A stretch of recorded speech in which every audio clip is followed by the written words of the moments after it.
Good morning, boys and girls. It's Monday morning, and one of our themes this week is flowers. Okay, and here's the word flower. See the word flower? First letter is the letter F. It makes it sound like this. Flower. Okay? So we're going to be making some flowers and looking at real flowers and things like that. Before we start our craft, Miss Lori just wants to show you something. I want to show you the parts of a flower, okay? And you can look at my real flower here. And plus I have another flower here. It's not real. This is not a real one. These are real, okay? First, let me show you some of the parts of the flowers. On the very top, okay, like right here, this is the flower part, okay? See, and on the real plant, there's the flower part. Then we have something that's holding the flower in the dirt. It helps the flower stand up, and it's this part. It's called the stem. On the picture, see it? It's the green line. That's the stem. That holds the flower, okay, and helps it to stand nicely up, okay? Then the flowers have leaves, okay? Here are the leaves, and on my real plant, you see the pretty green leaves? Okay, now this is a very important part of the flower too. Inside the dirt, okay, here you have your flower. It's in the dirt. The part of the flower that holds the stem in the dirt are these little things here. Can you see them? Those are called roots. Roots. And the roots hold the stem and the flower and the leaves in the ground. It keeps it in the ground. And also very important, you know what else the roots do? The roots are like straws. They suck up water from the dirt, and the water goes all the way up into the leaves, into the stem, the leaves, and the flower. So the roots help get all that liquid out of all the water out of the soil like a straw, and it sucks it up and feeds the flower the water, okay? Now, on this flower, my real flower, you could see the flowers, you could see the leaves, you could see the stems. See the stems, Linda? Did you see the stems? Right there, see? Okay, you can't see the roots. You know why? Look, Miss Linda. Show my friends the dirt. See the dirt? Okay, the roots are under that dirt, holding up my plant, okay? One more thing. Flowers also come from seeds. The seeds of a flower are found in the flower. So if you have a flower like this, a sunflower, the seeds are right in the middle of the flower. These guys, the seeds are actually in there inside the little flower, okay? We're going to talk about seeds more at another time. So let's make a craft. We're going to make bubble flowers today, and they're going to kind of look like these guys. This is called a hydrangea flower. That's the flower's name. Like, Miss Lori, that's my name. This flower's name is hydrangea, and they come in pink and purple and blue. You can make whatever color you want, whatever you want.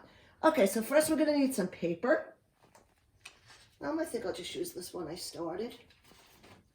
No, I'll use this one. We're going to need paper, okay? Now you could do this two ways, moms and dads, okay? Little cups, and if you want to vary the size of your flowers, you could use different size. I have a bowl, cups, and what you're going to do is you're going to take some dishwashing liquid and you put in a little bit, just a little bit. Boop. Okay. If you have liquid watercolors, I have liquid watercolors, all you need to do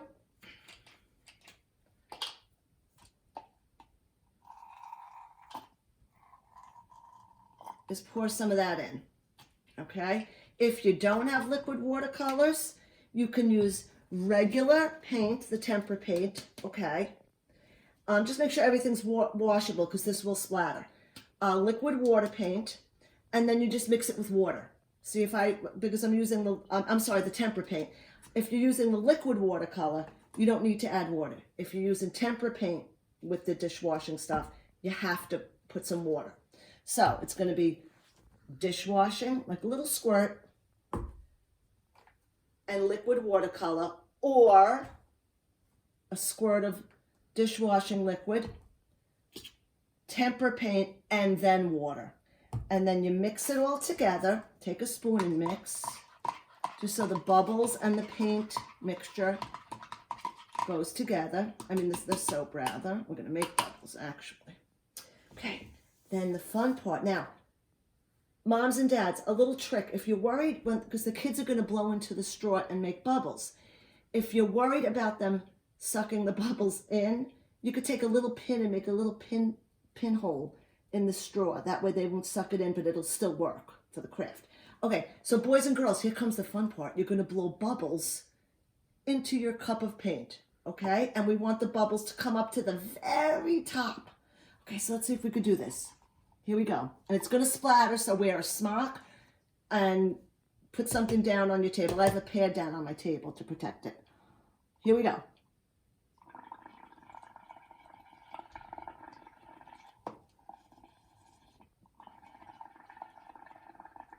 Okay, see how my bubbles are way at the top?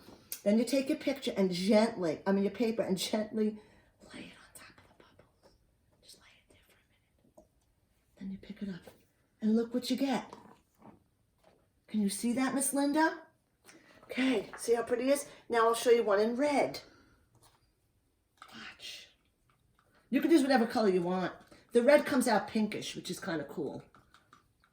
Here we go. Ready? We're going to blow the bubbles so they're coming up on the tippy top.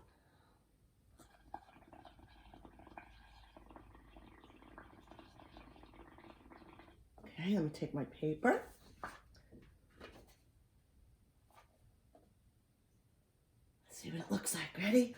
Oh, look at that. Now, if you want to get wild and crazy, you could do it like I did with the blue, and then do red on top. Watch what I mean. Make some more bubbles here. Now watch. Take your blue flower and put that down on the red. And what are we doing? If I put blue, if I mix blue and red, I should get like a purpley color. Look, you could mix your colors. See how pretty? Okay. Then you have your little round, and it kind of looks like these guys when it dries. When it dries, it looks even more like this. Okay, guys, and it's going to be like little round flowers. Then what Miss Lori did is I made a little blue one this morning. You could see it. I cut it out, and Mom and Dad, you could help the kids when it dries. You cut it out in like a little circle flower shape, whatever shape you want. I did mine like this, and then I made 2 little leaves, and I attached the leaves. And I had my flowers, and you could glue them down on paper. You could just do your flowers right on here and add leaves and make yourself a pretty hydrangea flower garden. Okay? All right, guys, I hope you had fun with the craft. And I will see you guys later for more flower fun. Love you. Bye.